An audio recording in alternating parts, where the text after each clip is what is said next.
Salam, Bapak Ibu, saudara-saudara yang diberkati Tuhan. Kita bertemu kembali dalam seri pelajaran firman Tuhan. Hari ini, Kamis, tanggal 11, bulan Desember, tahun 2025. Judul pelajaran untuk hari ini adalah resolusi konflik. Bapak Ibu, saudara-saudara sekalian, mari kita membaca kitab Yosua 22 ayat 30 sampai 34. Demikian firman Tuhan. Setelah Imam Pinehas dan para pemimpin umat serta para kepala kaum-kaum orang Israel yang bersama-sama dengan dia mendengar perkataan yang dikatakan oleh Bani Ruben, Bani Gad, dan Bani Manasye itu, maka mereka menganggap hal itu baik. Kemudian berkatalah Imam Pinehas bin Eliezer kepada Bani Ruben, Bani Gad, dan Bani Manasye, sekarang taulah kami bahwa Tuhan ada di tengah-tengah kita, sebab tidaklah kamu berubah setia terhadap Tuhan. Dengan demikian kamu telah melepaskan orang Israel dari hukuman Tuhan. Sesudah itu Imam Pinehas bin Eliezer serta para pemimpin itu meninggalkan Bani Ruben dan Bani Gad di tanah Gilead, pulang ke Kanaan kepada orang Israel. Lalu disampaikanlah berita itu kepada mereka. Hal itu dipandang baik oleh orang Israel, sehingga orang Israel memuji Allah dan tidak lagi berkata hendak maju memerangi mereka untuk memusnahkan negeri yang didiami Bani Ruben dan Bani Gad itu. Dan Bani Ruben dan Bani Gad menamai mesbah itu saksi, karena inilah saksi antara kita bahwa Tuhan itulah Allah.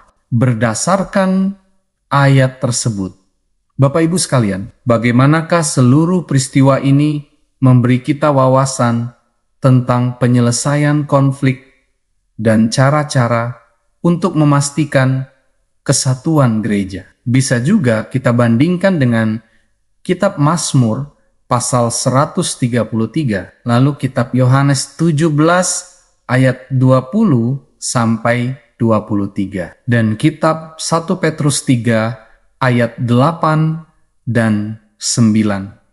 Saudara-saudara sekalian, kisah Yosua pasal 22 memiliki beberapa prinsip komunikasi yang dapat diterapkan dalam hubungan antar manusia sehari-hari, dalam keluarga, gereja, dan masyarakat.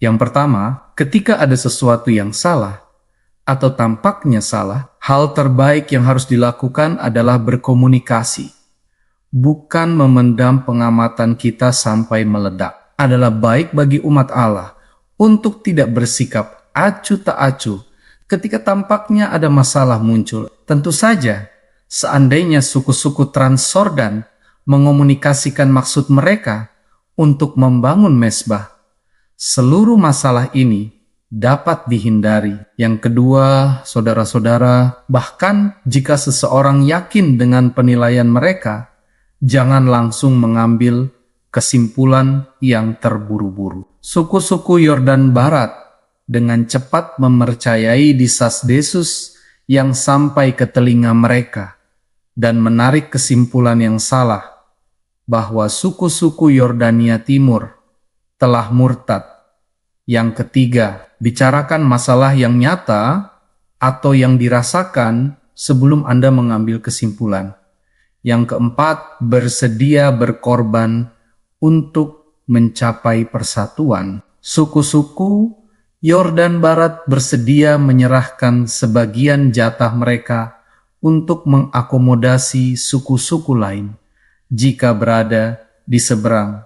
Sungai Yordan merupakan penyebab mereka dianggap murtad. Yang kelima, ketika dituduh salah atau benar, berikanlah jawaban yang lembut yang dapat meredam kemarahan. Menjawab tuduhan dengan tuduhan balik tidak akan pernah menghasilkan perdamaian. Cobalah untuk mengerti sebelum mencoba untuk dimengerti. Dan yang keenam, bersukacitalah dan pujilah Tuhan ketika perdamaian kembali tercapai. Sungguh luar biasa melihat bahwa umat utama Israel mengalami sukacita yang tulus ketika mereka mengetahui motivasi yang sebenarnya dari kedua setengah suku tersebut. Mereka tidak terlalu bangga dengan keputusan mereka sehingga mereka tidak dapat mengakui bahwa mereka salah dalam mengambil keputusan tersebut.